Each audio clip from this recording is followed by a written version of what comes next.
6월 2일 바른 분별, 바른 관계에 대한 말씀입니다. 한 절 한 절을 읽으면서 오늘은 말씀을 나누시겠습니다. 15절 말씀. 악인을 의롭다 하고 의인을 악하다 하는 이 두 사람은 다 여호와께 미움을 받느니라.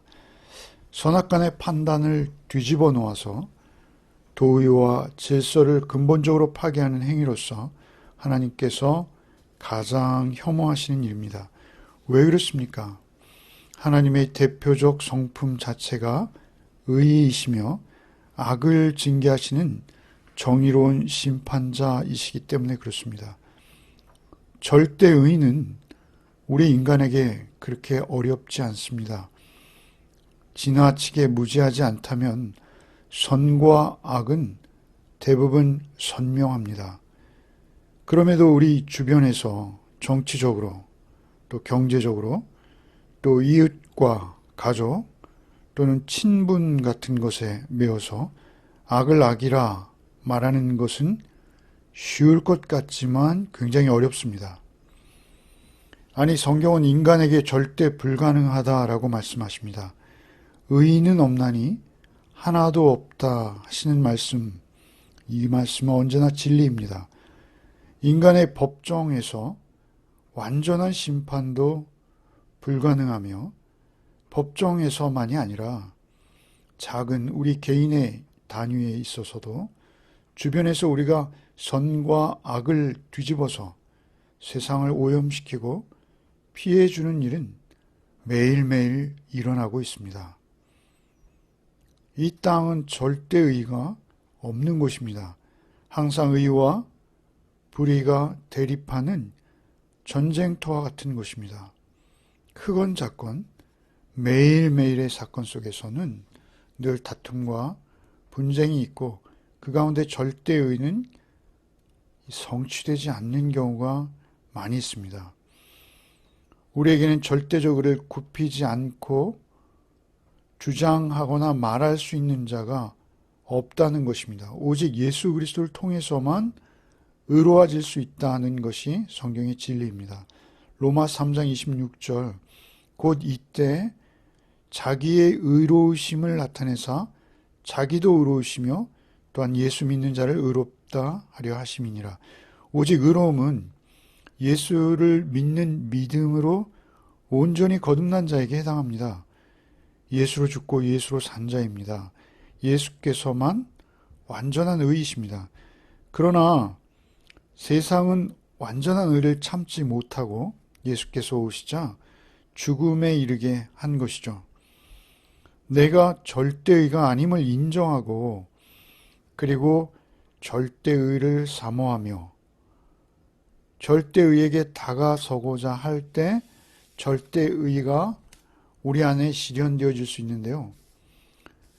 중요한 것은 내가 절대의가 아님을 철저하게 인정하는 것입니다. 내 안에 불의가 십자가에 못 박힌 자에게서만 오직 드러날 수 있는 의인 것이죠. 오늘 본문 23절을 먼저 보십니다. 23절에도 악인이 재판을, 판단을 그르치는 모습을 말씀하십니다. 23절 읽겠습니다. 악인은 사람의 품에서 뇌물을 받고 재판을 굽게 하느니라. 악인은 사람의 품에서 뇌물 받는다는 것, 품에서라는 것은 옷의 안쪽 깊은 곳에서 뇌물을 꺼내는 은밀함으로 묘사되는 것입니다. 그렇게 은밀한 이해관계가 사람을 비뚤어지게 한다라고 말씀하시는 것이죠. 현금을 사과 박스에 담아서 은밀하게 받지 않았어도 우리는 그러한 사건이나 그러한 일들과 상관없다라고 여길 수 있으나 우리도 마음이 부패해서 항상 판단을 굽게 할 수 있는 인간의 나약함이 우리 각자에게 있다라는 것입니다. 26절도 먼저 읽겠습니다. 26절도 동일한 주제입니다. 26절 읽겠습니다. 의인을 벌하는 것과 귀인을 정직하다고 때리는 것이 선치 못하니라. 의인을 벌하며 귀인 곧 인격이 훌륭한 귀인을 벌하는 것은 하나님의 공의에 도전하는 일로 보이는 것이죠. 누가 그렇게 어리석을 수 있는가? 우리는 그렇게 생각할 수 있습니다. 그러나 우리 주변에서는 비일비재하게 지금도 일어나고 있습니다. 나 죽고 예수로 살지 못할 때 혹은 내 안에서도 언제든지 일어날 수 있는 일입니다. 선하지 못하다는 것은 바르거나 옳은 일이 아니라고 하시는 것입니다. 이런 일은 하나님의 엄중한 심판을 피할 수 없다라고 잠언은 경고하고 있습니다. 16절 말씀 함께 읽겠습니다. 미련한 자는 무지하거늘 손에 값을 가지고 지혜를 사려함은 어찌민고. 미련한 자, 어리석은 자는 손에 돈이 있어도 지혜를 살 마음이 없어서 절대 지혜를 얻을 수 없다라는 말씀입니다. 세상에는 돈으로 할 수 없는 일들이 많이 있습니다. 그 가운데서 신앙과 관련한 지혜는 절대적으로 진심으로 진지하게 원하지 않으면 얻을 수 없는 것입니다. 들음과 신중함과 겸손함, 그리고 바른 인격이 쌓여서 그것을 통해서 얻어지는 것이기에 다른 방법들은 소용없는 것이죠. 우리가 진리의 말씀 앞에 겸손히 진지하지 않고 나 자신을 성찰하며 십자가로 나가지 않고 우리가 지혜를 얻을 수는 없습니다. 17절 말씀 읽겠습니다. 친구는 사랑이 끊어지지 아니하고 형제는 위급할 때를 위하여 낳느니라. 친구는 사랑을 주고받는 대상이고 형제는 위급할 때 서로 돕는 관계다라고 말씀하신 것입니다. 이스라엘에 더 이상 자녀를 낳을 수 없어 대가 끊어질 위기에 처하면 기업 물을 자라고 해서 계대 결혼을 합니다. 그런가 하면 가난해서 조상 대대로 상속받는 토지를 팔았을 때 또는 경제적인 궁핍으로 인해서 본인이 노예로 팔려가게 될 위기에 있을 때 또는 아주 억울하게 일방적으로 살해당했을 때 이럴 때 피해 복수를 해주는 관계가 바로 친척인 것이죠. 형제입니다. 형제는 위급할 때 위하여 낳느니라 라는 것이죠. 18절 말씀에 지혜 없는 자는 남의 손을 잡고 그의 이웃 앞에서 보증이 되느니라. 손을 잡는 것, 이것은 동맹의 악수와 같은 것입니다. 전혀 상관없을 뿐 아니라 신뢰관계가 형성되지 않은 자의 손을 함부로 잡는 것, 그것은 너무나 위험하고 극히 지혜 없는 행동이다 라고 말씀하시는 것입니다. 상대를 모르면서도 자신이 책임지지 못할 보증 서는 것, 그것도 지혜 없는 자의 행동이다 라고 말씀하시는 것입니다. 19절을 읽겠습니다. 다툼을 좋아하는 자는 죄가를 좋아하는 자요 자기 문을 높이는 자는 파괴를 구하는 자니라. 악인의 호전적인 모습이죠. 다툼을 일삼는 자, 그는 공동체의 질서와 조화를 깨뜨리고 그것은 악한 행위다 라고 말씀하시는 것입니다. 역시 심각한 죄과를 좋아하는 결과를 낳을 것이요 심판을 피할 수 없다 라고 말씀하시는 것이죠. 자기 문을 높인다는 것은 부자예요. 그래서 자기 권세를 의지해서 자기 집 대문을 높게 짓는 것은 오만한 것이죠. 그것은 스스로 패망할 것이요 자기 파멸을 부르는 자라고 하십니다.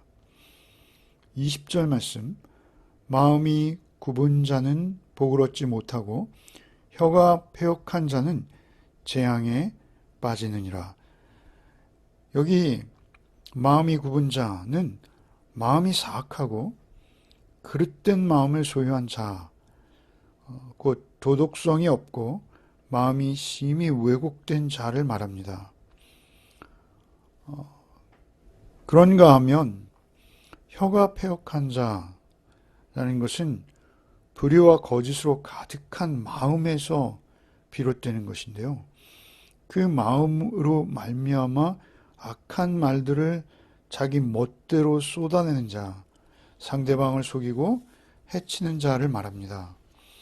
생각과 말이 사악한 자, 그들은 복을 받지 못할 뿐 아니라 반드시 위급한 재난을 스스로 자초하게 될 것이다 라고 경고하시는 것입니다. 다음 21절을 읽겠습니다. 미련한 자를 낳는 자는 근심을 당하나니 미련한 자의 아비는 낙이 없느니라. 미련이라는 단어가 앞에서 한 번, 뒤에서 한 번 등장하는데요. 두 단어는 서로 다른 히브리어입니다. 앞에 미련은 지적, 영적, 도덕적 어리석음입니다. 뒤에 등장하는 미련은 종교적 어리석음을 말하는 것입니다. 그래서 미련한 자들은 스스로 자신을 과신한 나머지 아버지나 어미의 충고, 또 징계를 받지 않습니다. 그리고 계속 어리석은 행동을 반복함으로 아비의 근심이 될 것이다 라고 말씀하시는 것입니다. 22절 말씀, 마음의 즐거움은 양약이라도 심령의 근심은 뼈를 마르게 하느니라. 마음의 즐거움과 심령의 근심이 대조를 이루고 있습니다. 이 말씀은 마음의 평화가 얼마나 중요한가를 강조하시는 것입니다. 뼈는 생명력을 말하는 것입니다. 뼈는 실제 우리 몸의 면역력과 몸의 전반적인 상태를 아우르는 몸의 중심축입니다. 그 뼈와 반대되는, 마른 뼈와 반대되는 말은 윤택한 뼈이죠. 오직 우리를 만드신 이로 인해서 생명을 소유한 자, 지혜를 소유한 자가 윤택하며 평화로운 삶의 외적 조건을 상관없이 유지할 수 있다라고 말씀하시는 것이죠. 환경이 아무리 어렵고 힘들어도 우리를 만드신 이로 인해서 생명을 소유한 뼈가 윤택한 자들이 평안하다라는 것입니다. 예수께서는 요한복음에 성도들에게 약속하셨습니다. 요한복음 14장 27절, 평안을 너에게 끼치노니 곧 나의 평안을 너에게 주노라. 내가 너에게 주는 것은 세상이 주는 것 같지 아니하니라. 너희는 마음에 근심도 말고 두려워하지도 말라. 근심과 두려움이 우리를 뼈를 말리고요, 죽음에 이르게 하는 것이죠. 말씀이 육신이 되신 예수께서만 우리가 그 에스겔 골짜기에 보았던 그 마른 뼈와 같은 상태, 골짜기에 죽은 지 오래된 마른 뼈 같은 상태일지라도 예수 그리스도로만 우리는 새 생명으로 또 그리스도의 군사로 살게 하신다 라고 성경은 말씀하십니다. 24절을 읽겠습니다. 지혜는 명철한 자 앞에 있거늘 미련한 자는 눈을 땅끝에 두느니라. 명철한 자는 항상 그 시선을 지혜에 고정시키고 있거늘 미련한 자는 지혜에 초점 맞추는 것을 절대 하지 못하고 그저 시선이 끝없이 방황하며 사방을 헤매고 여기저기 기웃거리며 다닌다 라고 말씀하시는 것이죠. 사회생활이나 교회생활이나 동일합니다. 25절 말씀, 미련한 아들은 그 아비의 근심이 되고 그 어미의 고통이 되느니라. 앞서서 이미 등장했습니다만 동일한 말씀입니다.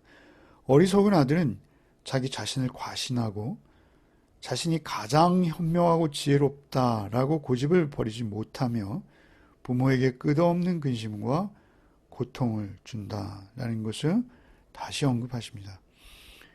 27절 말씀을 읽겠습니다. 말을 아끼는 자는 지식이 있고 성품이 냉철한 자는 명철하니라. 성품이 안존한 자, 성품이 냉철한 자, 이런 것이죠. 성품이 냉철한 자는 자제력이 있다는 것입니다. 그리고 조용하고 침착하다는 것이죠. 이런 사람들은 감정에 치우치지 않습니다. 그래서 급하게 하지 않고, 급하게 대답하지 않고 먼저 깊이 생각한 후에 말하는 것이죠. 그것이 명철, 분별력 있는 자인 것이죠. 28절 말씀을 읽겠습니다. 미련한 자라도 잠잠하면 지혜로운 자로 여겨지고 그의 입술을 닫으면 슬기로운 자로 여겨지니라. 앞서 미련한 자의 특징은 미련함을 스스로 광고하고 매를 벌 뿐이다 라고 경고하신 적이 있습니다. 입술을 닫는 자는 명철한 자로 평가된다는 것이죠. 무분별한 말을 함부로 떠들어대는 어리석은 자가 스스로 되지 말라 하십니다. 때로 자신이 알지 못하는 말들을 함부로 해서 스스로 어리석음을 드러내는 경우가 많다라고 경고하시는 것이죠. 침묵의 가치를 언급하시는 것입니다. 말이 있어 때로는 침묵이 같이 있을 수 있습니다. 침묵 때문에 도리어 말이 그 가치를 가질 수도 있는 것이죠. 상대에 대한 존중과 사랑이 말을 가치롭게 하는 것입니다. 오늘 말씀 정리해 보면요. 의로운 자를 의롭다고 불의한 자를 불의하다 말하는 것. 그래서 너무 쉽고 간단해 보이지만 극히 상식적으로 보이지만 쉽지 않다는 것입니다. 우리 주변에 대해서 특별히 내 삶에 영향을 끼치는 상대들에 대해서 그렇게 냉정하고 냉철하게 말하는 것 굉장히 큰 용기 없이는 불가능합니다. 내가 먼저 내려놓지 못하면 정의로운 말을 할 수 없습니다. 미얀마가 요즘 시끄러운데요. 미얀마에서만 정의가 위험에 처한 것이 아닙니다. 우리 주변에도 권력자들에 의해서 의인을 벌하는 것과 귀인이 정직하다는 이유만으로 일방적으로 피해를 받고 억울하게 피 흘리는 경우는 허다합니다. 이것이 곧 큰일에만 그런 것이 아니요 우리 주변에서도 늘상 있는 일입니다.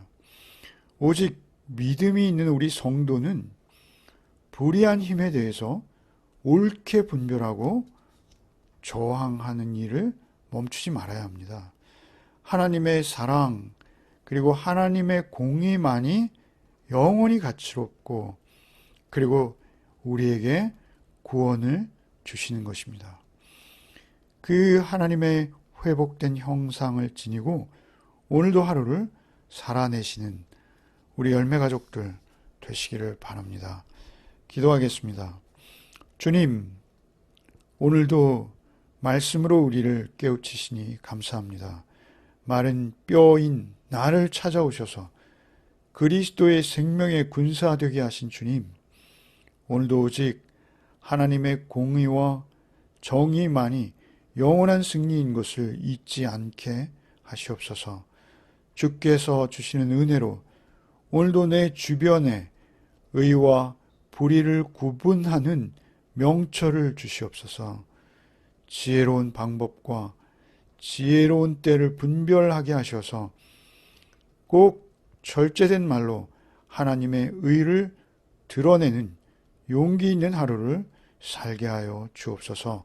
성령님께서 오늘도 우리 각자를 홀로 오직 지혜로 이끌어 주시옵소서. 예수 그리스도 이름 받들어 기도하옵나이다. 아멘.